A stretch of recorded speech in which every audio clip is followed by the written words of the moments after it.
Kayaknya banyak nih. Oke, waduh banyak nih. Di sini ada Bapak Ferry Haloman. Dipersilakan untuk unmute terlebih dahulu.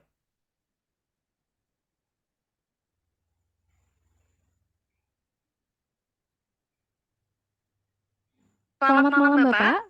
Ya, selamat malam kembali. Baik, bisa memperkenalkan diri terlebih dahulu?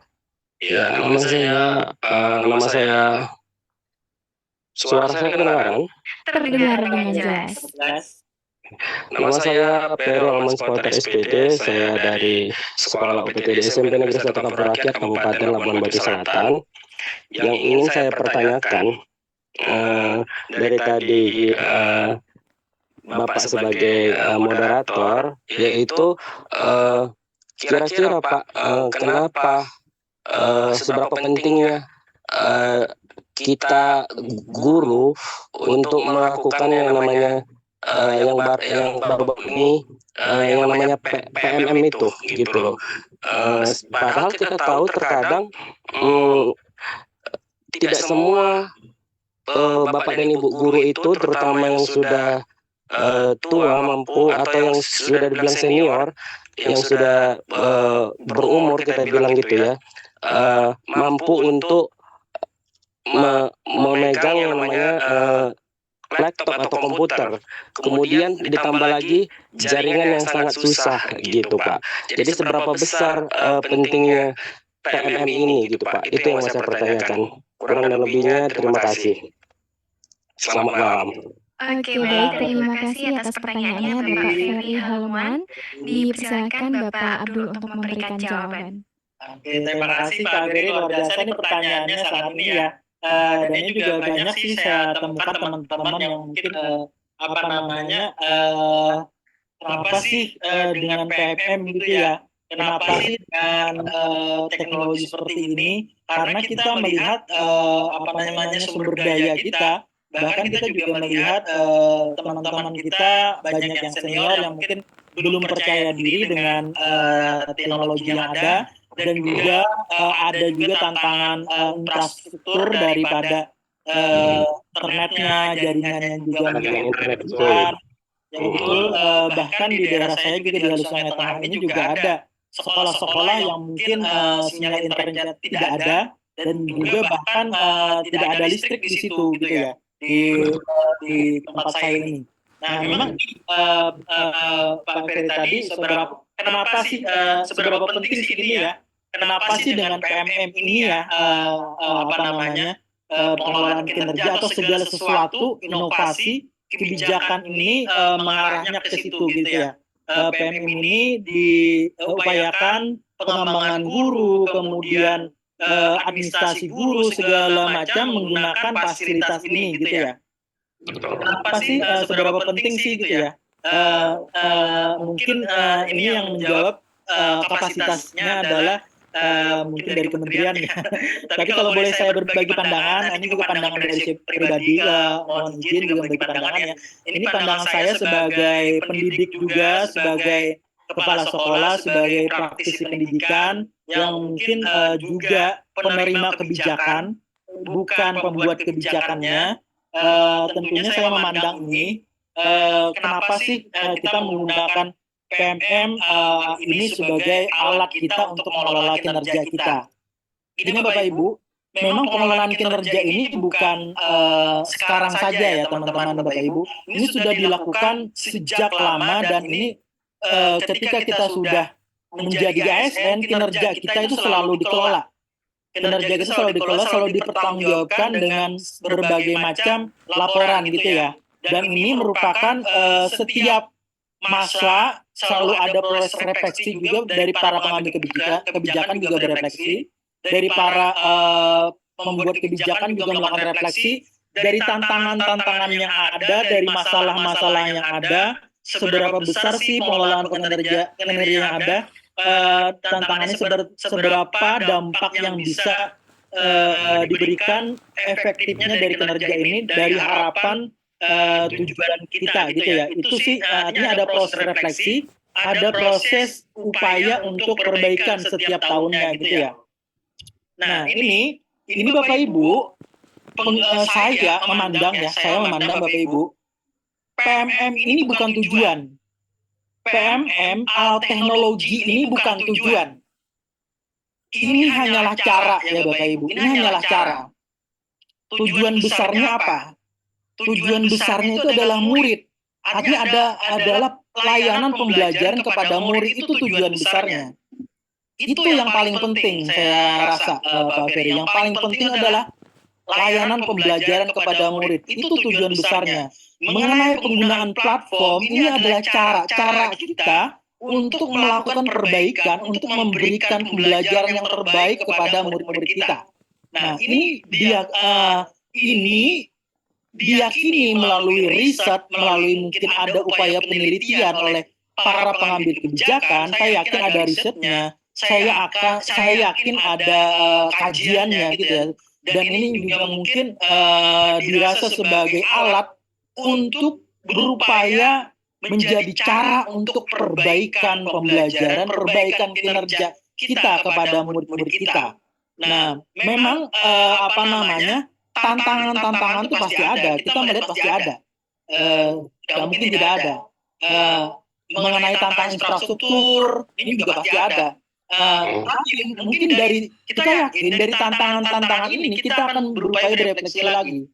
Apa sih kira-kira yang bisa kita lakukan nih pada tantangan ini? Ambil contoh ketika kita menemukan guru-guru kita yang kesulitan menggunakan teknologi, dengan tantangan ini mungkin refleksi apa yang perlu kita lakukan?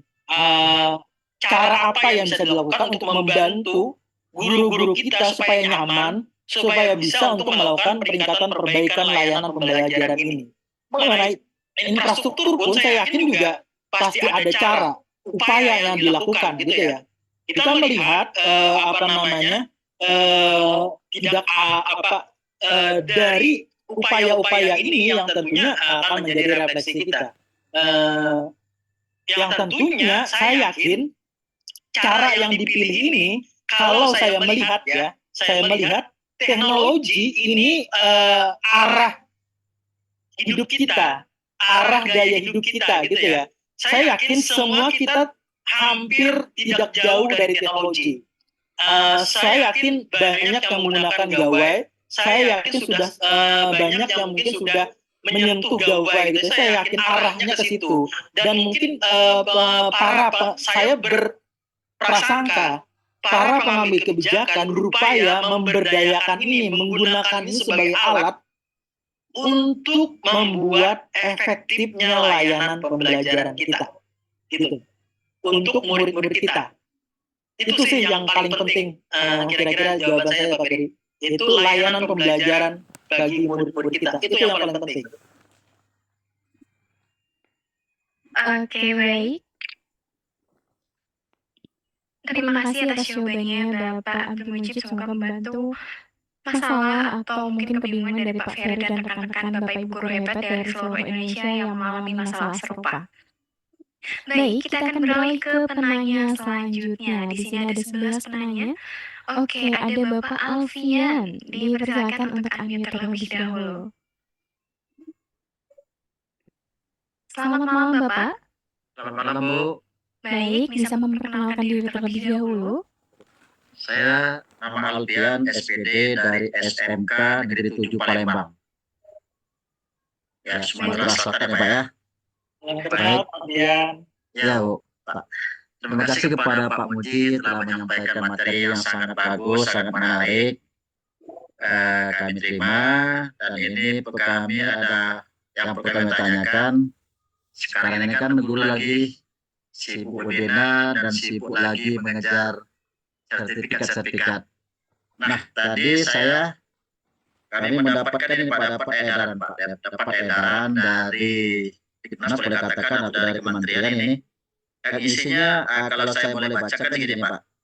Jadi piktur-piktur yang ada di PPM itu sifatnya tidak wajib Pak.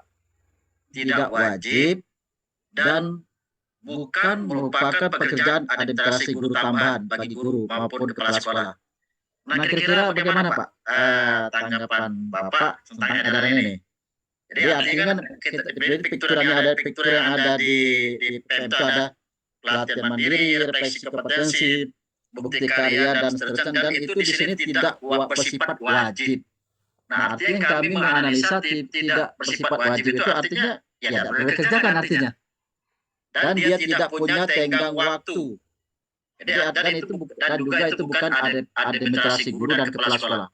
Jadi saya berpikir tadi, analisa saya, apa kita ikut webinar, ikut Zoom seperti ini. Nah, saya mohon tanggapan dari Bapak Muji dan saya ucapkan terima kasih Pak. Wassalamualaikum warahmatullahi wabarakatuh. Baik, terima kasih atas pertanyaannya Bapak Alfian dari Sumatera Selatan ya tadi.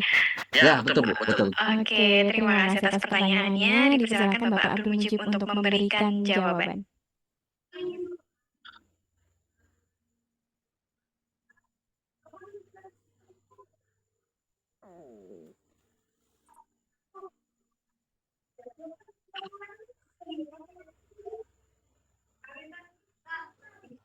Halo Bapak.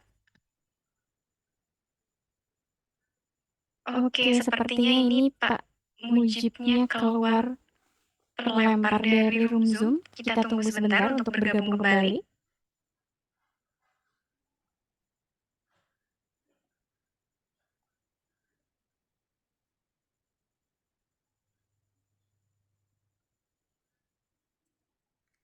Ya, maaf. Kayaknya saya agak gangguan jaringan tadi ya.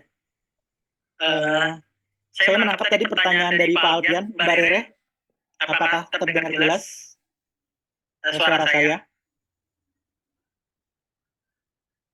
Terdengar dengan jelas Bapak. Oke, maaf. Saya menangkap tadi pertanyaan dari Pak Alfian bagaimana tanggapan saya tentang surat edaran dari Dirjen GTK ya. Dan ini saya juga baca, dan ini saya juga dapat dan sudah baca gitu, ada beberapa poin yang disampaikan oleh Bu Dirjen, Bu Nunuk Suryani. Dan ini merupakan salah satu kebijakan juga yang banyak kami advokasi di komunitas guru belajar Nusantara, terutama bidang saya. Saya mengadvokasi beberapa poin ini, beberapa kebijakan tentang PMM ini.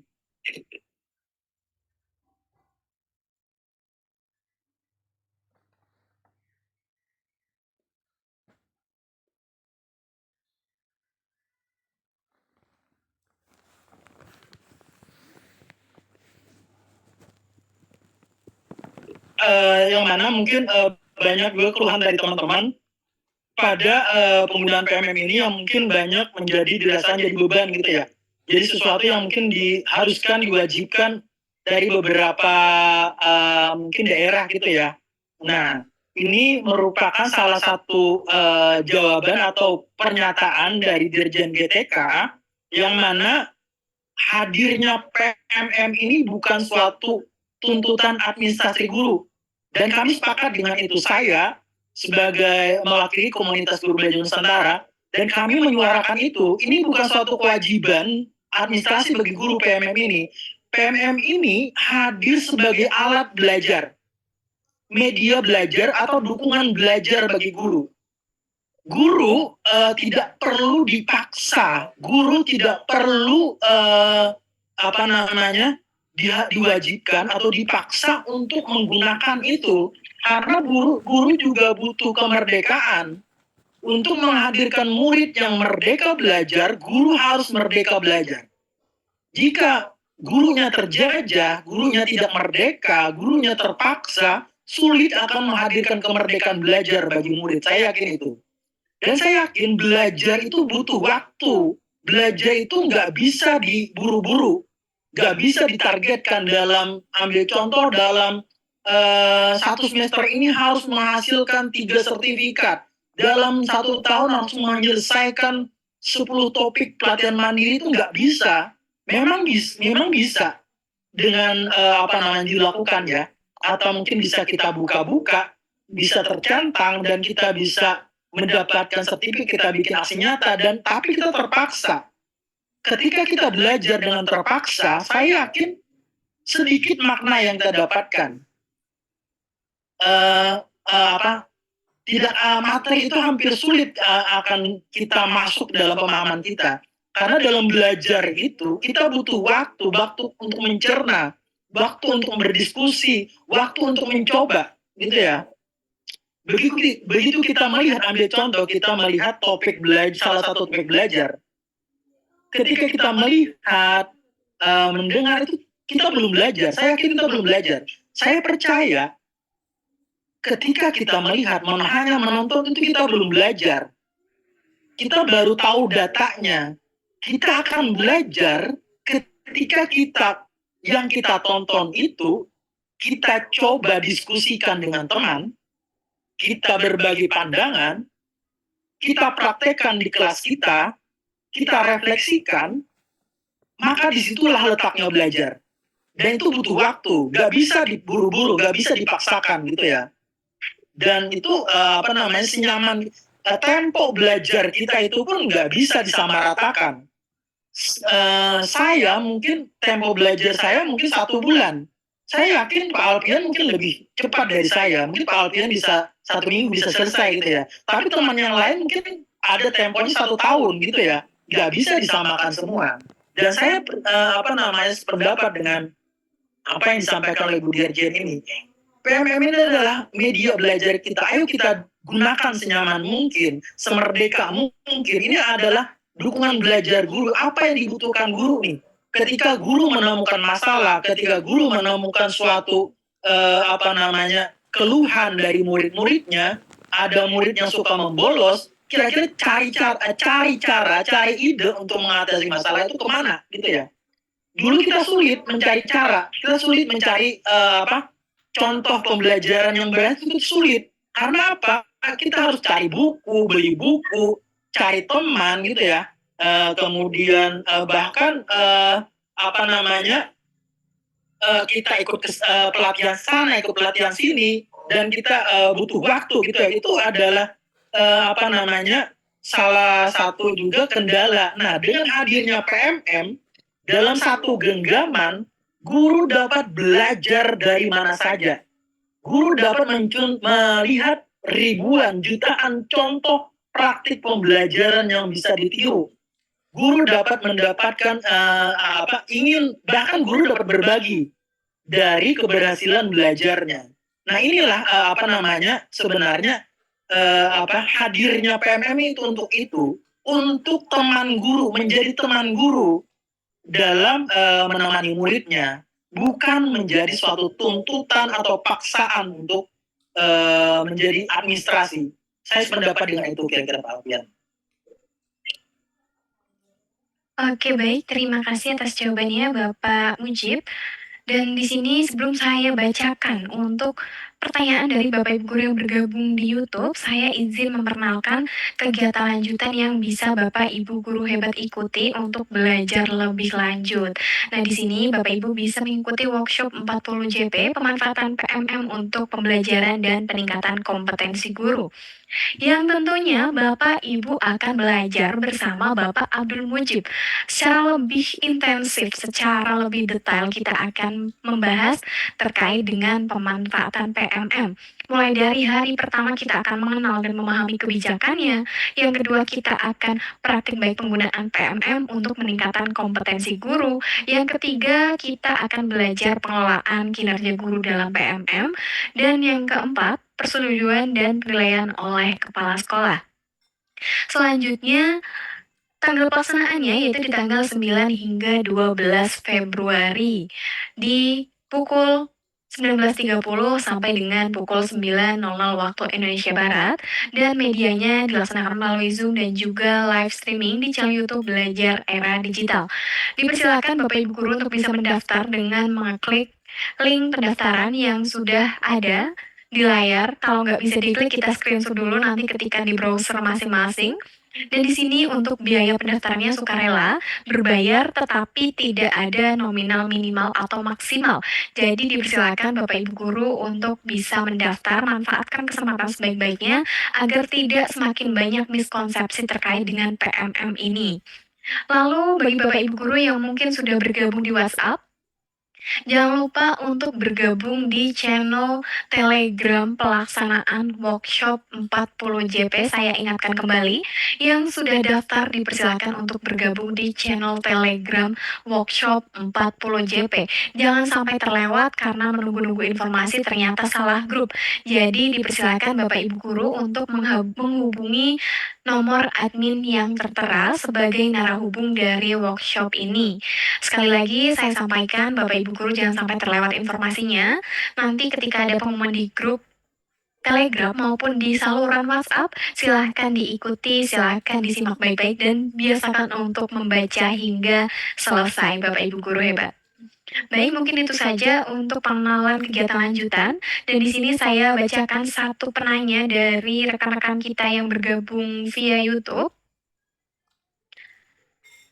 Oke, di sini ada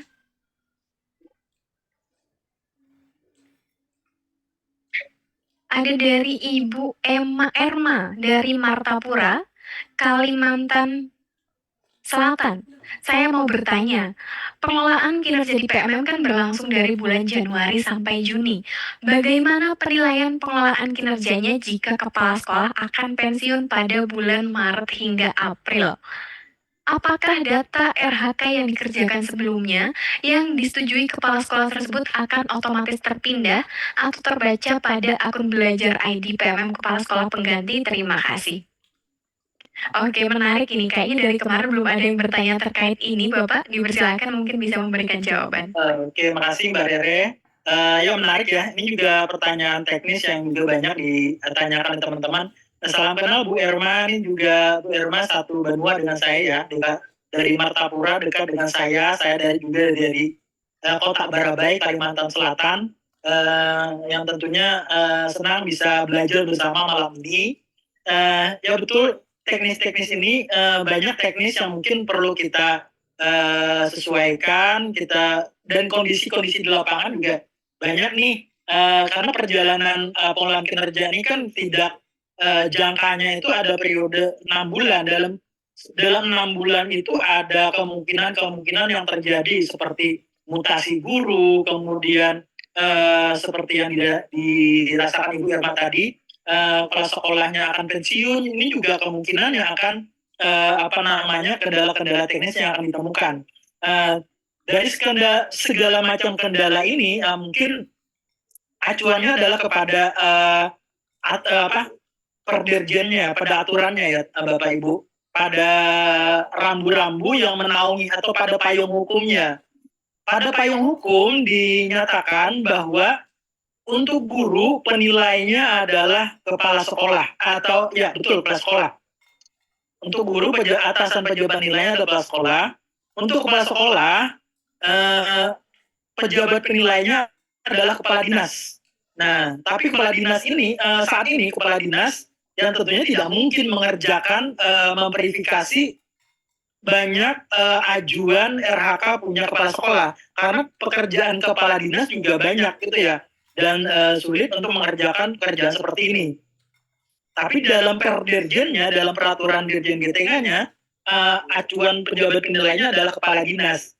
Nah, tentunya kepala dinas bisa mendelegasikan kepada tim untuk menjadi penilai kinerjanya yang nantinya dimungkinkan bisa pengawas yang akan menjadi tim penilai yang didelegasikan oleh kepala dinas untuk menilai kinerja kepala sekolah. Nah, kemudian bagaimana nih jika kepala sekolah yang sebagai penilai yang sudah menyetujui perencanaan, kemudian sudah mungkin melakukan verifikasi berbagai ini dalam pertengahan masa pensiun gitu ya, pertengahan masa pensiun, bagaimana nih apakah guru tidak akan ada penilainya? Bagaimana guru siapa ini yang akan menilai guru tersebut sedangkan kepala sekolahnya tidak ada lagi. Nah, mungkin untuk teknis yang paling tahu adalah tim teknis sendiri dari PMM gitu ya. Untuk teknis saya mungkin mengkaji pandangan saya sebagai advokasi kebijakan ini mengacu kepada aturan atasan guru adalah kepala sekolah. Kalau kepala sekolahnya mungkin pensiun, yang tentunya adalah pengganti kepala sekolah tersebut. Entah ada kepala sekolah baru, entah nanti ada kepala sekolah pelaksana teknisnya yang nantinya itu yang akan menggantikan peran pejabat penilai yang berdasarkan aturan yang ada. Nah, mengenai bagaimana teknis perpindahannya itu nanti mungkin ada tim PMM yang mungkin bisa pasti ada tim helpdesk-nya ada, tim bantuannya ada, dan juga dinas pendidikan juga akan memfasilitasi ini. Bagaimana untuk kasus-kasus seperti ini? Saya yakin banyak cara yang bisa dilakukan. Pendelegasian penilainya juga pasti ada mungkin seperti itu. Saya kira seperti itu kira-kira jawaban dari saya, Mbak Rere. Oke, baik. Terima kasih atas jawabannya, Pak Abdul Mujib. Semoga membantu pertanyaan dari Ibu Erma dan rekan-rekan sekalian yang mengalami kendala sama ya. Kira-kira gimana nih kalau mau pensiun, terus nasib RHK saya seperti apa? Pasti udah panik ya kalau nanti disuruh ngulang. Aduh, pasti pikiran negatifnya banyak banget. Dan alhamdulillah malam hari ini mendapatkan pencerahan dari Bapak Mujib. Dan untuk selanjutnya tak terasa untuk waktu sesi diskusinya sudah selesai. Jadi sayang sekali masih ada banyak penanya yang belum terjawab. Aduh, sayang banget ya Pak ya. Karena di sini yang mengisi kolom pertanyaan ada 1.100 peserta. Mungkin bisa nih kita untuk bergabung ke kegiatan selanjutnya yang sudah saya share screen tadi untuk bisa bertanya lebih lanjut, bertanya lebih banyak yang tentunya lebih intensif bersama Pak Mujib. Dan untuk menutup diskusi ini dipersilakan Bapak Mujib untuk memberikan closing statement atau motivasi untuk seluruh peserta yang hadir di hari ketiga. Dipersilakan Pak Mujib. Oke, terima kasih Mbak Rere. Waduh, luar biasa ya teman-teman. Guru belajar ini sangat antusias ya. Nggak sabar nih pengen belajar lagi dengan teman-teman nantinya. Jangan lupa ya, kita akan jauh lebih banyak punya kesempatan untuk diskusi nantinya ya. Di tanggal 9 ke 12. Yuk kita belajar lagi nih. Kita akan bincang selama 4 hari sama-sama saya yang tentunya berupaya mengupas miskonsepsi, berupaya mengupas apa keluhan-keluhan tentang PMM. Nah, tentunya untuk semoga belajar kita mendapat keberkahan. Untuk closing statement dari saya malam ini, taklukkan miskonsepsi dengan pengetahuan, hancurkan prasangka dengan pemahaman, dan hadapi ketidaktahuan dengan kebijaksanaan. Ayo lawan miskonsepsi. Terima kasih Mbak Rere. Baik, terima kasih Pak Mujib untuk motivasinya. Dan sebelum ditutup, mari kita dokumentasikan dulu pertemuan malam hari ini. Dipersilakan. Oke, Pak Bungsu Petarigan sudah siap ini. Oke, langsung saja kita akan mulai dokumentasi. Dipersilakan Bapak Ibu guru hebat untuk mengambil pose terbaiknya, posisi yang siap. Ibu Desra Andinika sudah siap di sini? Oke, silakan senyum yang lebar, pasang posisi yang siap. Saya akan mulai memandu dokumentasi dari slide yang pertama. Saya hitung mundur 3, 2, 1. Slide yang kedua, 3, 2, 1. Slide yang ketiga, 3, 2, 1. Slide yang keempat, 3, 2, 1. Oke, baik, terima kasih.